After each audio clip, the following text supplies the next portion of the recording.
Okay, class, please let's all stand up and feel the presence of God. Okay, Ken, come here in front and lead our prayer.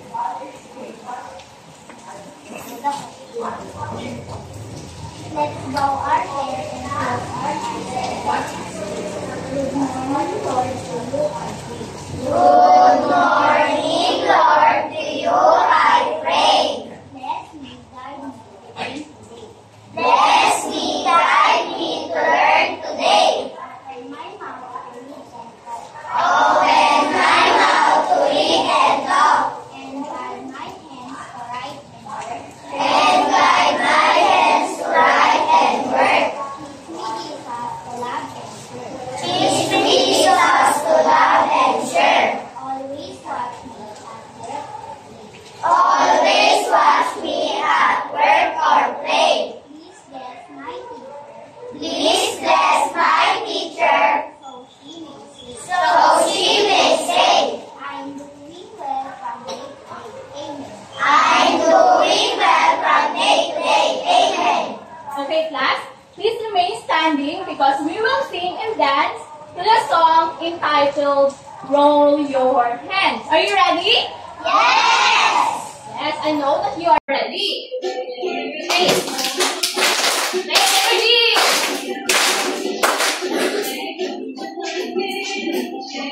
Shake them, just like this. Shake them, just like this. And roll your hands. Wiggle them just like this. Energy! Just like this. Wiggle them just like this. And roll your hands.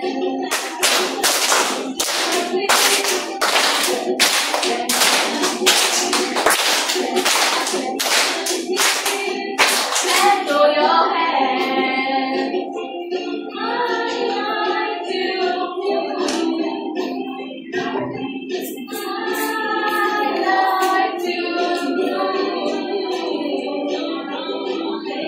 Shake them just like this. Shake them just like this.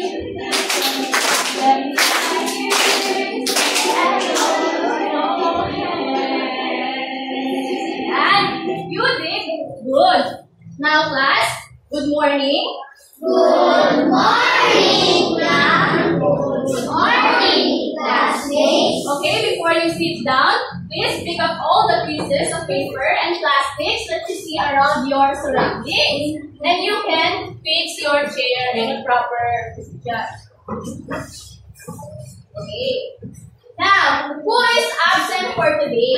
Yes, Lauren. Our absent for today is Danny and me. So, the absent for today is Jamie and Danny. Now, class, I have here some flashcards. And each flashcard contains different things. You will clap your hand if it is living things, and you will stand up if it is non-living things. Did you understand it, class? Yes. Okay, now, for the first picture, is it living things or non-living things? Very good. It is living things. How about the next picture?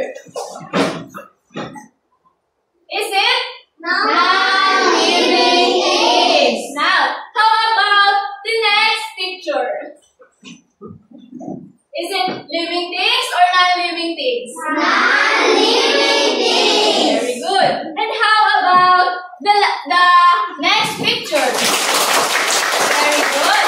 It is Living things. Now, how about the last picture? Very good. It is living things. Very good, class. You got it all correct. Now, did you remember our topic class meeting? Oh yes, Ken. Parts of the Okay, very good.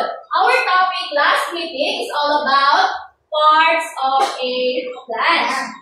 Now, can you give me an example of a parts of a plant? Oh yes, Beverly. At least one example or one parts of a plant. Okay? Who wants to help Beverly? Yes, Lawrence. Good, very good. Now what else? Okay, Shania. Leaves, very good. Is it Shania, right? Yes, we have leaves. What else? Yes, lovely. Flower. Okay, very good. What else? Yes, Daniel. Stand. Okay, what else? There's someone missing. It's what else? Yes, Ryan? What? Loud. Okay, is it Ryan correct? Okay, who wants to help Ryan? Okay, yes, Ken. Roots. Okay, now these are the parts of a plant. Okay, we have the seeds. Can you please repeat? Seeds, the roots, Stem, leaves, roots, flower. Okay, these are the parts of a plant. Now, class, I want you to close your eyes for a moment. Okay, imagine that you are your favorite animals. Imagine how you walked. Close your eyes. Imagine how you walk, what you eat, what you drink, and where do you live. Okay? I will give you 30 seconds to imagine. Okay? I will also imagine what I want or what is the animal that is my favorite. Okay? I will give you 30 seconds. Close your eyes.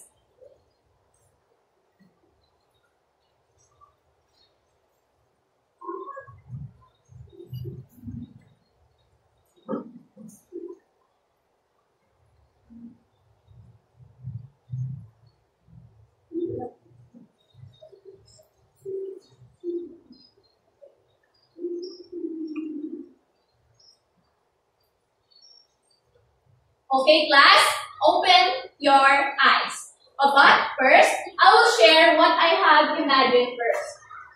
When I was a child, I dreamed to become a bird. Why? Because I wanted to fly in the high mountains, above the seas, and I want to fly and to be free. Now, what did you imagine? Or what animals did you imagine? Oh yes, Daniel. What? Ranger. Daniel imagined to be a ranger. What? Who else? Oh yes, Yumi. Dad, Yumi imagined to be a cat. She is did she imagine to be meowing like meow? Oh, what else? Who else? Yes, Ezekiel. What? What? Ezekiel imagined to be a red class. Okay, lovely. Okay, lovely imagined to be raccoon. Oh yes, Ariana. To be a wolf. Ariana imagined to be a wolf. Yes, Elton. Oh, Philippine eagle. Now, class, I want you to think. Where do you think a bird lives? Oh yes, Lauren. In the sky. How about the wolf? Just like Lovely said. In the forest. Now, how about a fish? Where do you think a fish lives? Oh yes, Lily. In the water. Now, can you imagine or can you think a fish can fly? No. Okay, no. How about, can a tiger swim in the ocean? No. No. How about, can a fish fly? No. Every animal has its special place where they live. Now, earlier, you imagine your favorite animal, and we found out that each animal has a place to live, whether in land, whether in water, or whether on the air. Now, our topic for today is all about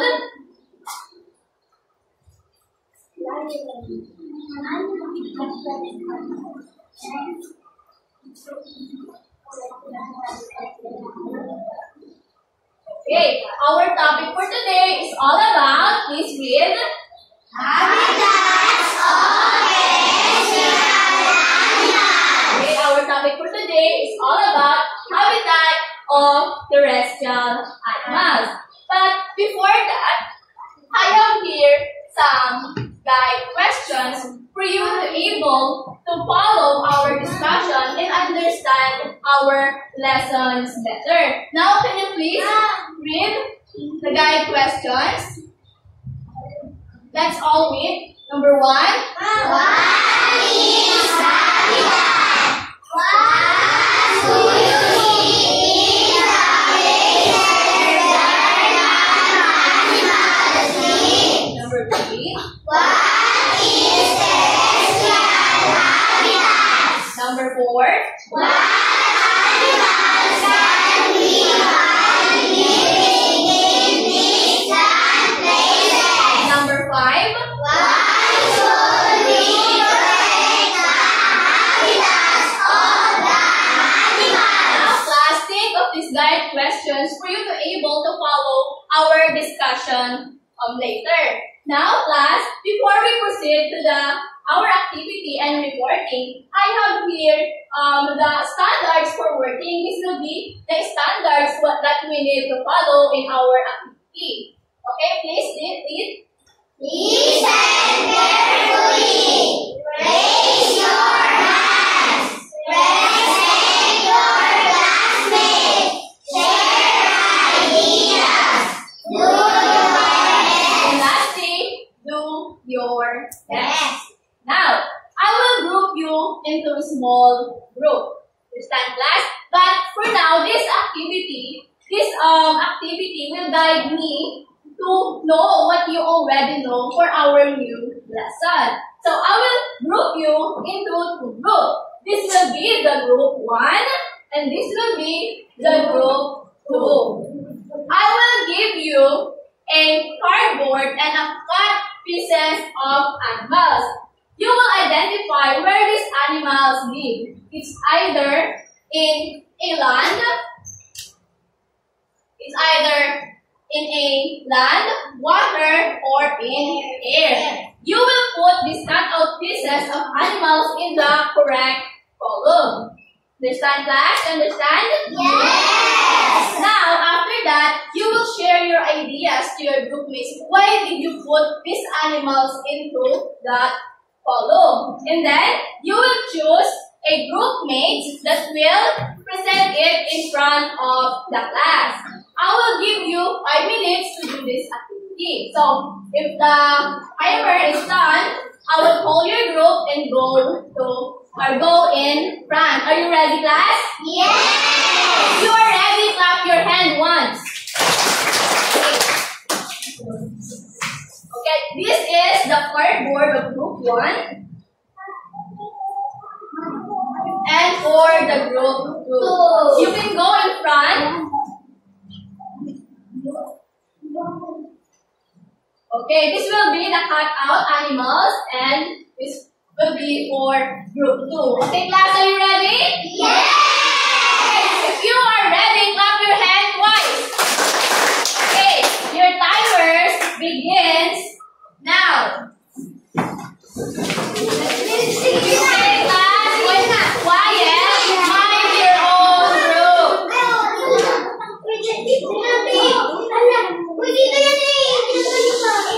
Guys, quiet.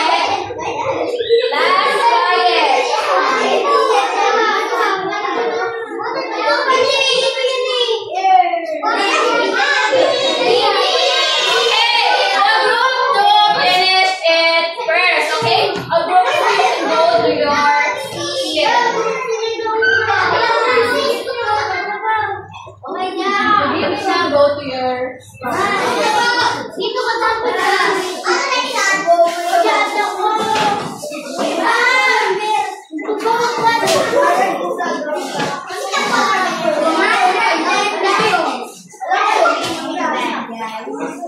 Are you done, group 1?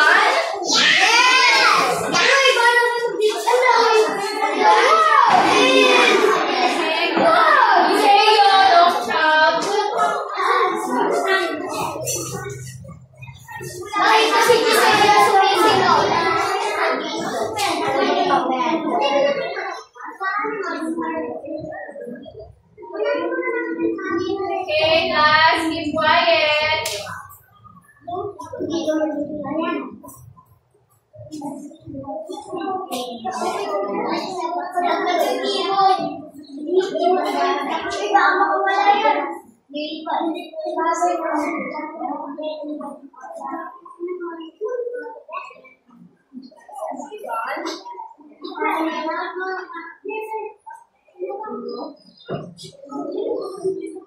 Okay.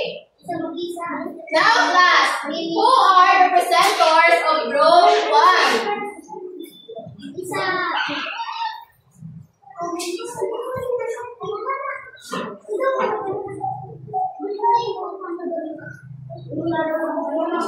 Okay, can you please get this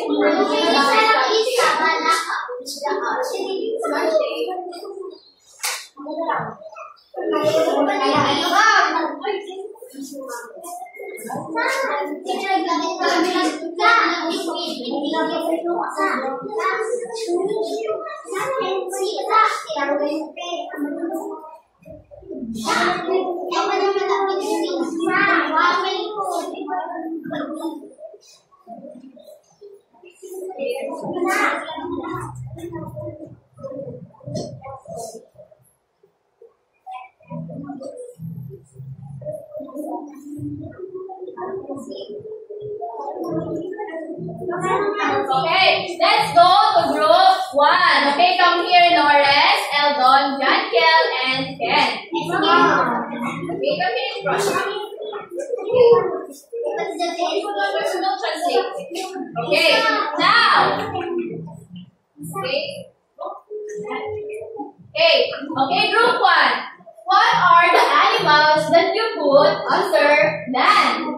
Camel, polar bear, camel, lion. Now, why do you think these animals live in land? Because? Rats. Why do you think these animals live in land?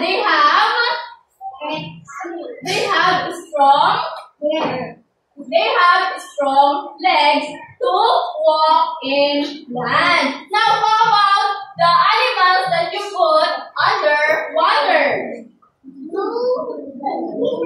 We have Fish, turtle, and crocodile. Now, why do you think these animals live in water? Because? Yes, very good. It has fish to swim in the ocean. And how about the animals that you put in the air? We have Eagle, butterfly, bird, bat. Now, why do you think these animals live in air or fly in air? Because it has Wings. Yes, very good. It has wings. Now, group 1. Or yes, group 2. Are you listening, group 2?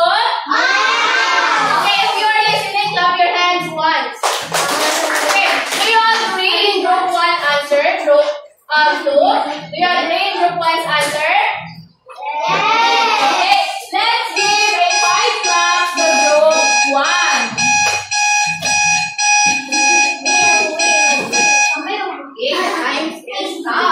Again, how about the group of girls? So who are the presenters? Yes, Liza, Shania, Yumi, and Yani. Okay, come here and dance. Okay. Okay, of girls, what are the animals that you put in land? We have snail, tiger, and mouse. Now, why do you think these animals live in land? Because Oh, very good. So nice, very good. She said that these animals have a strong legs. How about the water? What are the animals that you put in the water? Jellyfish.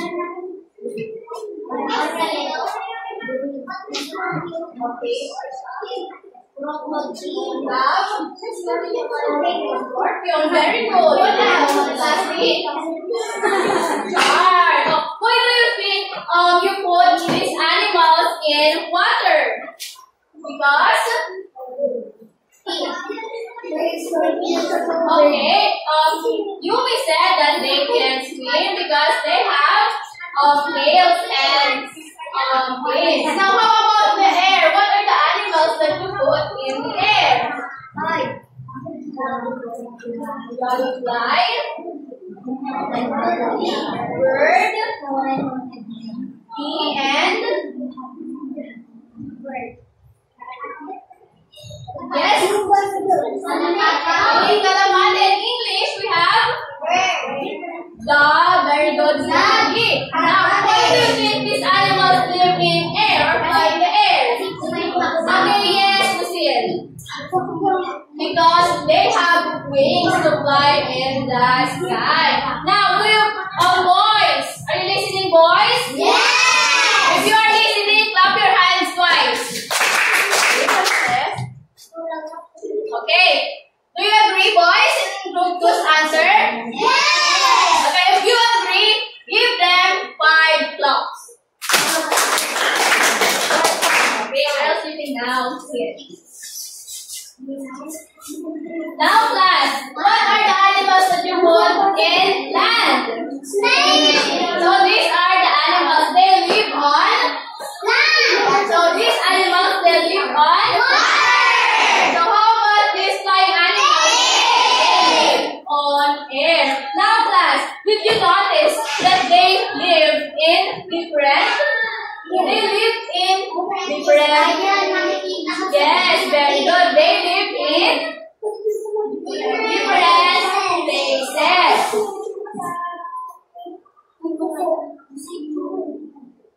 Now, what do you notice about this picture? Yes, Frances, a house. Frances said that it is a house. What else? Oh yes, Ken. Oh, it is habitat or a home. Now, that class, this is what we call habitat. Kenneth is correct. Like animals, humans also have a habitat or home for them. So, now class, can you read the meaning of habitat?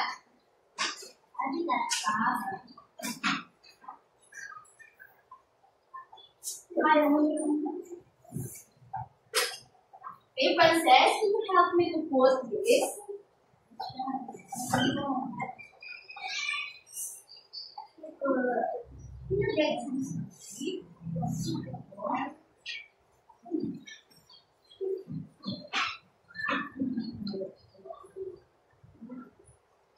Hey, class, please read.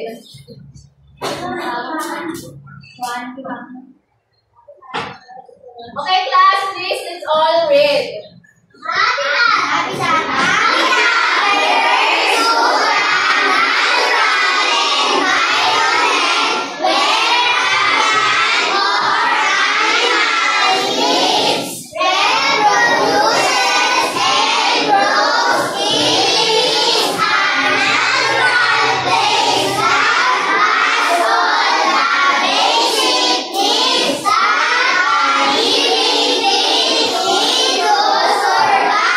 Yes, that is what we call habitat. When we say habitat, it is a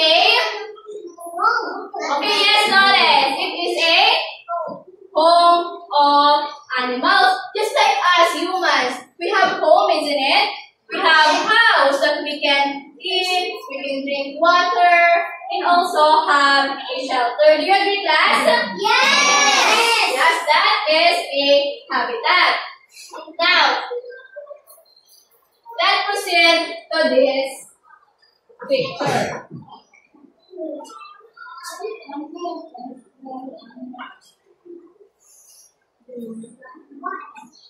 Okay, Evan, please help me.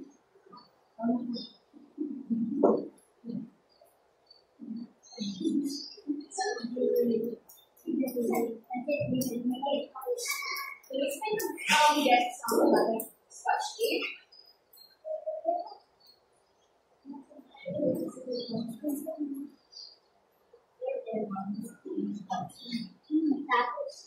Okay, now you go back to your seat. Now, class, what do you notice about this picture, or what are the animals that live in these places? Oh yes, the silence. Okay, we have, what are the animals that you see? Elephant. Oh yes, Ryan, we have elephant. What else? Oh yes, Francis. Tiger. Oh wait, we see tiger. What else? Yes, Beverly. Lion. Lion, we have lion. Now class, can you describe what these animals, or where these animals live? Now class, can you please describe? Animal. Oh yes, Shania. Yeah, very good. So these are the place where these animals live. Do you see many trees? Please. Yes, do we see many trees? Now, class, this what we call forest. Can you please repeat it? Forest. Yes. Now, have you go to a forest or seen a forest in real life? No. Oh, can you please give your own meaning of a forest? Okay. Yes, Lawrence. Okay, there's a lot of trees. Now, can we read the meaning of a forest? Forests are celestial habitats that rich in natural resources, creating an ideal home for a range of animals. Examples: tiger, deer, lion, and wolf. Now, class, this is a forest. In forest, we see a lot of trees. We can also find foods there. Now, class, can you give me an example of an animal that lives in a forest? Yes, Ariana. What? Lion. Ariana said that. Lion. What else? Oh yes, Alvin. Cheer. Very good. So these animals live in forest because all they needs are there in forest. So what are the needs or the basic needs of animals?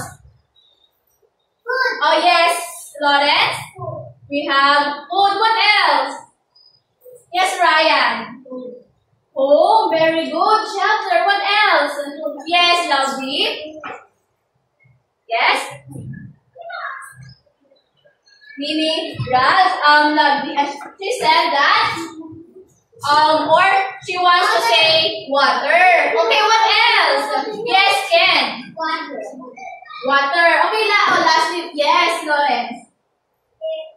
Air, very good. These are the basic needs of animals that, or the animals needs. All these basic needs are there or here on the forest.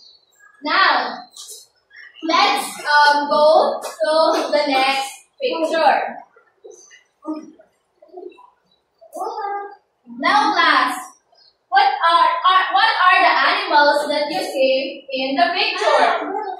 Oh yes, Frances. I want to know what Frances. Oh, zebra. Very good. What else? Oh yes, Angela. Cow. Now, can you describe what these animals or where these animals live? Now, can you describe where these animals live? Oh yes, Lovely. Grassland. Lovely said that it is grassland because it has a lot of grass. Now, trees? No. It has a fewer trees. Now, this white land is called grassland. Can you repeat it again? Grassland. Grassland. Now, have you ever been see a grassland in real life? Yes. Where can you say grassland? Yes, Lawrence. Oh, very good. Yes, what did you say? Daniel? Farm. Very good. We can see grassland in the farm. Now, can you give me your own meaning of a grassland? Can you describe a grassland? Can you describe a grassland? Oh yes, Lawrence. Oh, a lot of grass. Lawrence said that grassland has a lot of grass. Okay, can we read the meaning of grassland?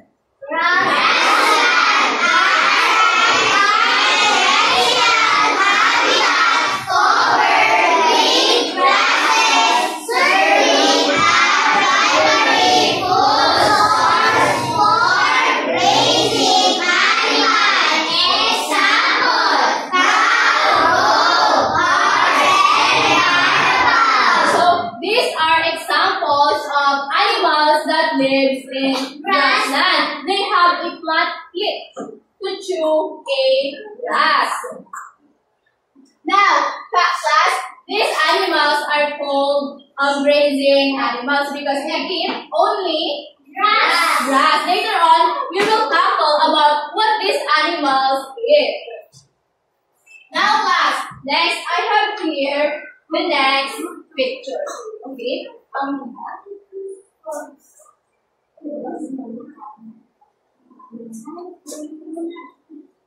Okay, class, what do you see in this picture? What are the animals that you see in this picture? Yes, Viseo.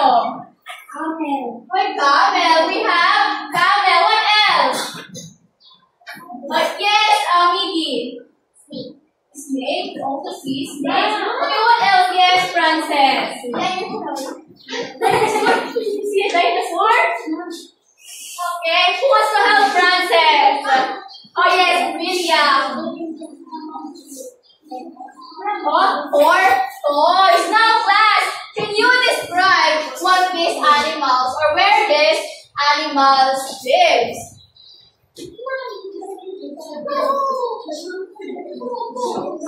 Okay, yes, Ken. Desert. What? Desert? Ken knows it here. Okay, these land places, can you describe where or what is this land? Can you describe? What do you see? Oh yes, Eldon. No water. Eldon can see a water. How about Angela? Sun. There's a lot of sun. What else? Yes, Lawrence. Oh, Lawrence said that it's very hot. Now these land places, we call it Desert. desert. This is what we call desert. Can we repeat it again? Desert. Now, did you see a desert in real life or no? Okay, so we have a desert. Yes. Oh, yes. We have more of a desert here in Philippines. Oh, we always see desert in some Africa, like Africa and Saudi Arabia. Very good. Now, can you give me your own meaning of a desert? Yes, Shania. Okay, very good. Shania says that desert has no trees. It also looks hot and very hot and very dry because there's no water. Okay, please all read the meaning of a desert habitat. Okay, class, please all read. Desert. Desert is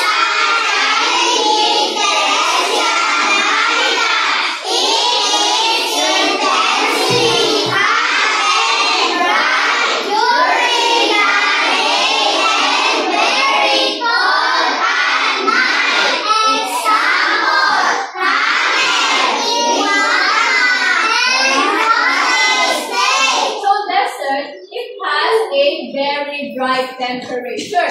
When in day, it's very hot. In day, it's very hot. So when at night, it is very cold. It also gets less rainfall or rain in the year. Ibig sabihin, it's not madalas or it's not rain. It's not raining every day.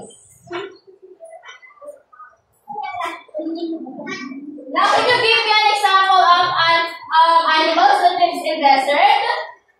Oh yes, and then camel. Alden said that it's camel. What else? Yes, Marvin. Rattle, snake. Now, class, this animal has a thick skin. They are adapted to the temperature in desert that is very hot. That's why their skin is very thick and adapted to that temperature. Now, next.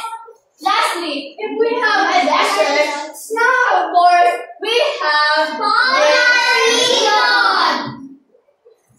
Okay, class, can you describe this picture? Or what are the animals that you see in this picture? Oh yes. How about Aaron Jen? What are the animals that you see? Polar bear. Yes, very good. Polar bear. What else? Yes, Hannah.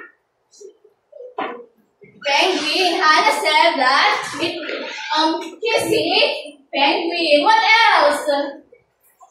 Yes, Jantiel. See lion. Now, class, can you describe where these animals lives?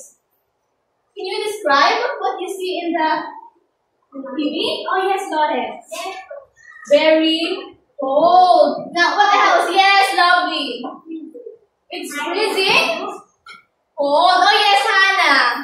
Ariana. Eyes. Cheesy. Eyes. Now, do you see this eyes or thick eyes in here in Philippines? No.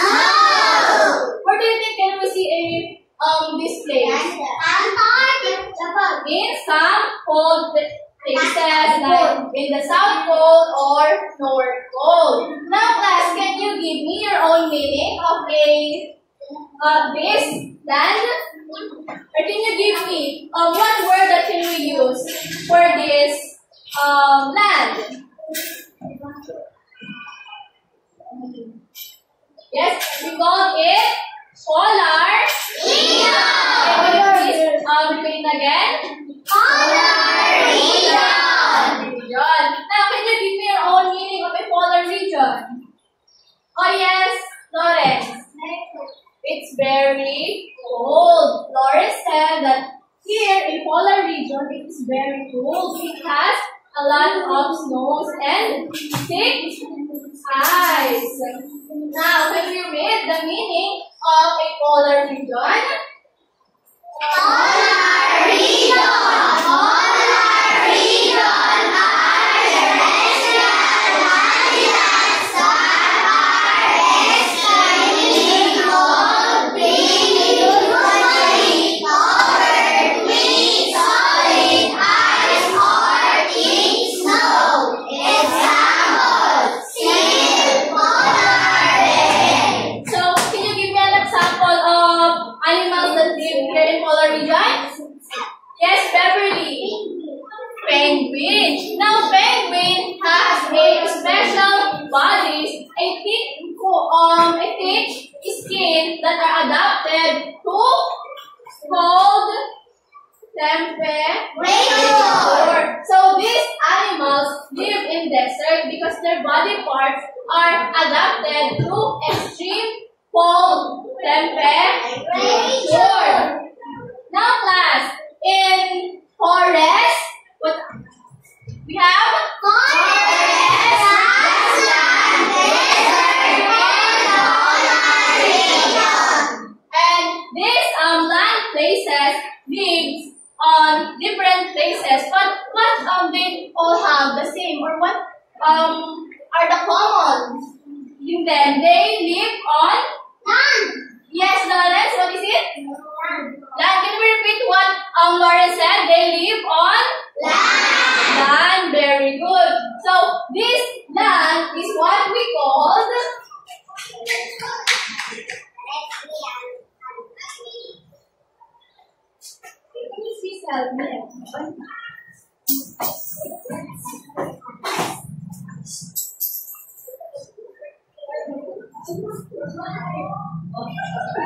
So, class, can you please repeat what is terrestrial habitats?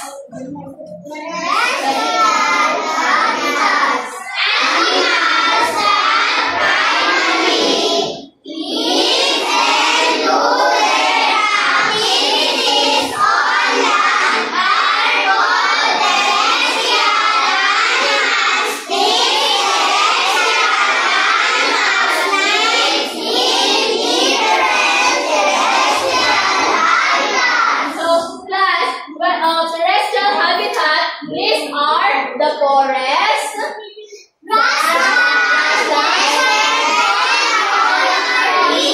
very good. When we say terrestrial animals, these are we have the lion, the fish, the camel, the polar bear. All of the animals that live on these terrestrial habitats are called terrestrial animals.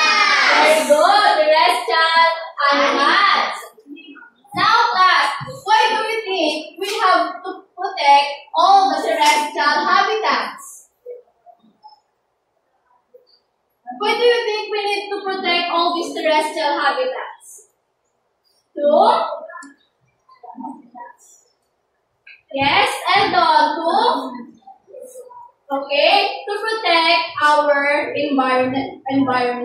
Because when we protect the animals, we also protect our nature. We also need the habitat of these animals because in people, we also need food, water, air. Just like also these animals need this habitat. Now, what is our topic for today? Or if you really understand our topic for today, what is our topic for today? Yes, Lawrence. Habitats of terrestrial animals. Now, what is habitats? Any other hand? Yes, Ken. Home of animals. Now, what we call to the land where these animals live? They are called yes,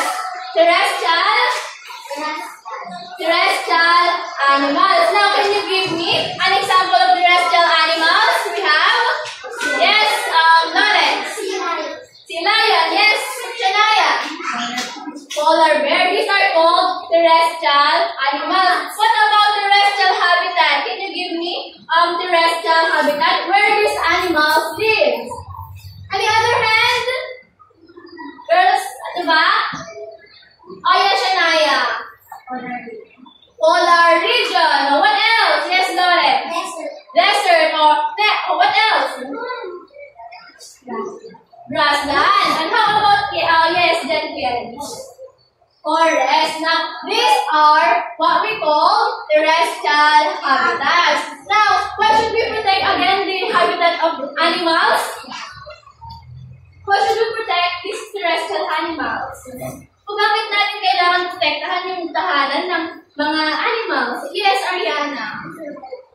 Oh, very good. To help the animals survive and live in their correct habitats.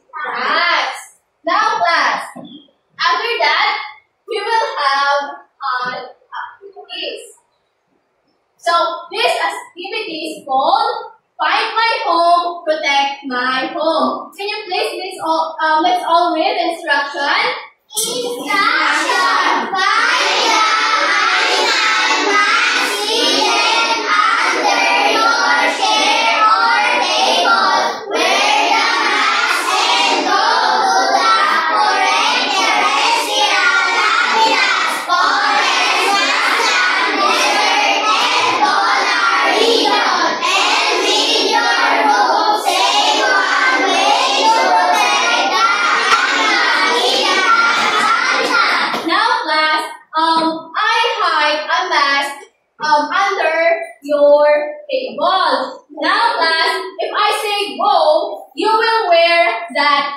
and you will imagine yourself like that animals. Understand, class? Yes!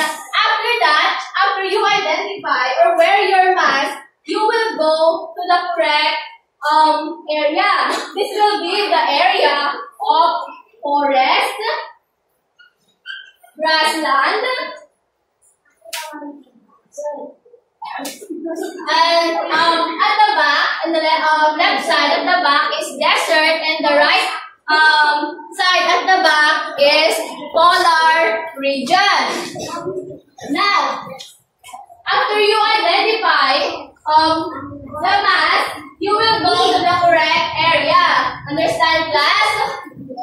Yes. Okay.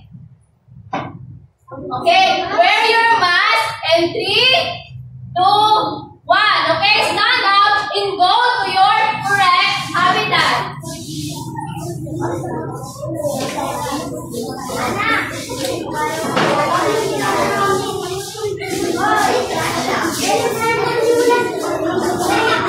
Okay, class. Get the marker, the black part. Okay, where's the forest?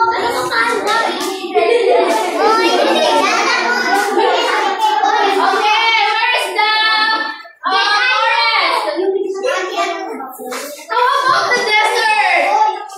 The desert is racing. Where are the desert animals?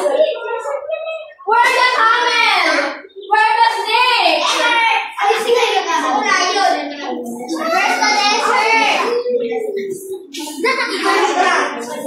Okay, you guys.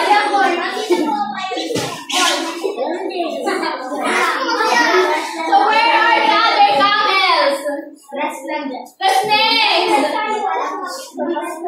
Okay, class. Now, talk to your group. How you protect those habitats and how you protect your place or your habitats. Talk to your group. Bakit nga ba kailangan yung ingatan yung tahanan nyo? Okay, for the forest, clap your hand once. Almost grassland, clap your hand twice.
Okay.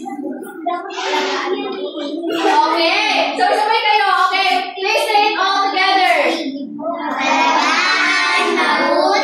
Okay, very good. Okay, now let's give a big clap for Polar Region. Okay. Thank you, class. Now you can go back to your seat. Okay, class. Stay quiet.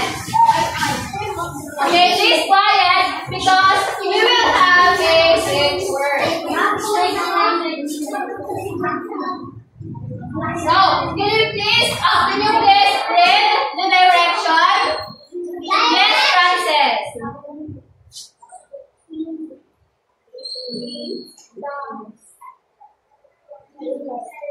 Statement. Correct. Draw a smile. If it is correct, incorrect, draw a side face. Now, class, I will give you sheet of questionnaire to answer. Wait, class, please answer it quickly because I will give you just 3 to 5 minutes to answer that activity. Okay, class? Pass it backward. So, if the statement is correct, draw a smile face. If it is incorrect, draw a sad face.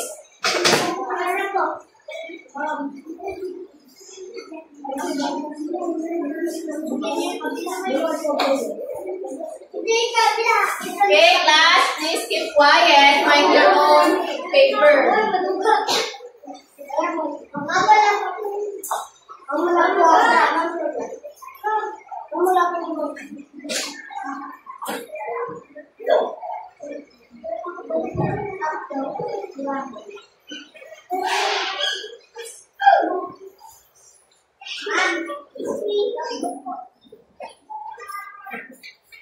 Class, mind your own paper.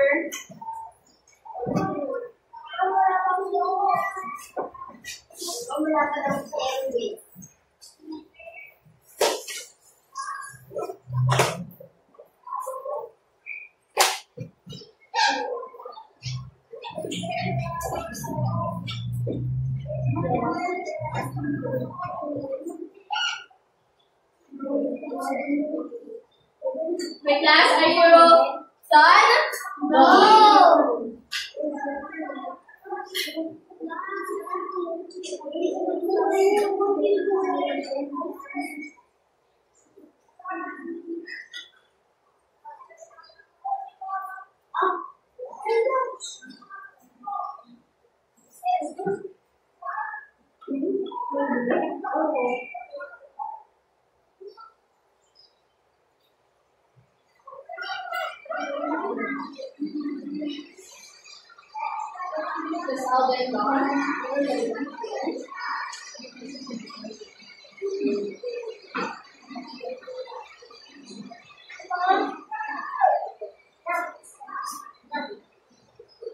Okay, class, please pass your paper. Okay, pass your paper. Okay, 1, 2. Finish or not finish, pass your papers.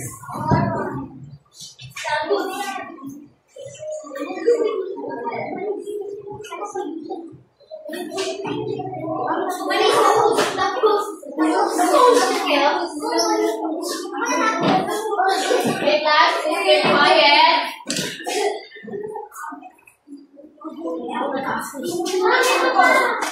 Okay, now class, please bring out your science notebook and copy your assignment. But before that, can you please read the direction first? Direction! Oh yes, Lawrence. Direction. Look around the room. Right at this, then dress the animals accordingly. Then classify which animals relate to and describe which animals belong to words. Okay, class, please copy your assignment and we will check it tomorrow. Okay. Okay.